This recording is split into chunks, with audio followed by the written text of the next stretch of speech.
आज देशाची परिस्थिती जर आम्ही पळयत, आज आम्ही या इलेक्ट्रॉनिक माध्यमांतल्यान प्रत्येक नागरिकाकडे, तो गोंयचो आसूं, देशाचो आसूं किंवा जगान रावपी मनीस, आज आम्ही समज जर तुमचे कडेन डायरेक्ट जर संपर्क करता जाल्यार म्हाका दिसता हाजें फाउंडेशन राजीव गांधीन घातिल्लें. ह्या देशान आयटी रेव्होल्यूशन हाडपी, ह्या देशान जो वोटिंगाचो अधिकार आसा, बिकॉज तांचे विचार हे सदांच यंग आशिल्ले. He was the youngest prime minister till today of our country. So तांकां युथाक एम्पावर करून तांचे विचार जे आसात ते डेमोक्रेसीन हाडपा आशिल्ले, म्हणून तांणी एज, वोटिंगाची एज फ्रॉम 21 to 18 करपी राजीव गांधीजी.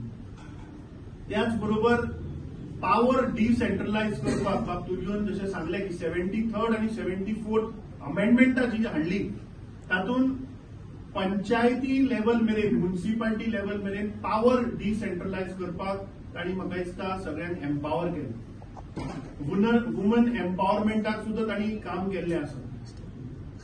म्हाका दिसता आज तांचो पूत जो बिहाराक वोटर चोरी अधिकारीची जी रॅली करता, म्हाका दिसता तांचे विचार, तांचे आयडियल्स घेऊन तो मुखार वता. ज्या प्रधानमंत्रीन एक स्वप्न पळयल्लें की आमचो देश हो यंग जी वर्ग आसात, जे युवा वर्ग आसात, हांकां एम्पावर करून हांकां मुखार व्हरपाक जाणी काम केलें, तेच आमी पळयता की आज बीजेपीच्या राज्यान गेल्ली 13 वर्सां जाली, आज ह्या देशान अनएम्प्लॉयमेंट वाडत आसा.